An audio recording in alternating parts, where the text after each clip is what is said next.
Hello, అందరు ఎలా ఉన్నారు? నేనైతే బాగున్నాను. ఈరోజు నేను గోరుచిక్కుడుకాయ పులుసు చేస్తున్నాను. ఒక స్టవ్ వెలిగించి ఫ్యాన్ పెట్టాను, ఆయిల్ వేసుకున్నాను.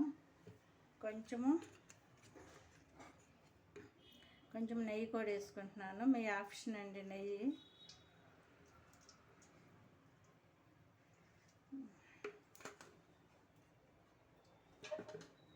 అయ్యింది. ఇది పోపు గింజలు,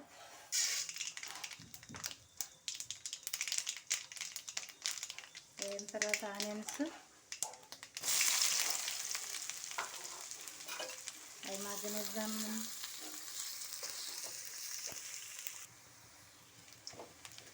ఆనియన్స్ వేయాలి మనకి. ఇప్పుడు సాల్ట్, కరివేపాకు,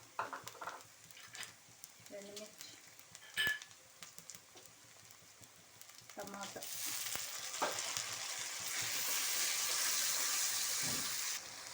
మగ్గింది.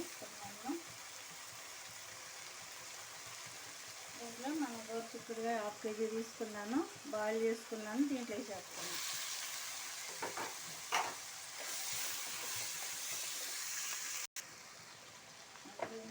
మనకు మగ్గింది. పసుపు, ధనియా పౌడరు, తగినంత కారం,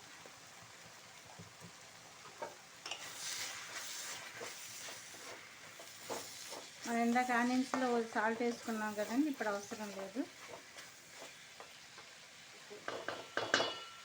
నేను చిన్నది నిమ్మకాయ సైజు అంతా చింతపండు పులుసు తీసుకొని వేసుకున్నాను.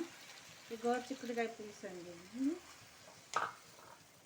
వాటర్ వేసుకున్నాము, కొన్ని వాటర్ కూడా వేసుకున్నాము. అది మరగనిద్దాము. మన కర్రీ రెడీ అయింది. చిక్కుడుకాయ పులుసు కూర, గోరుచిక్కుడుకాయ పులుసు కూర మన కర్రీ రెడీ అయింది. చివరిగా మనము కొత్తిమీర వేసేసుకున్నాము. ఇంకా అంతే, నేను స్టవ్ అయిపోతేద్దాము. ఓకేనండి, బాయ్.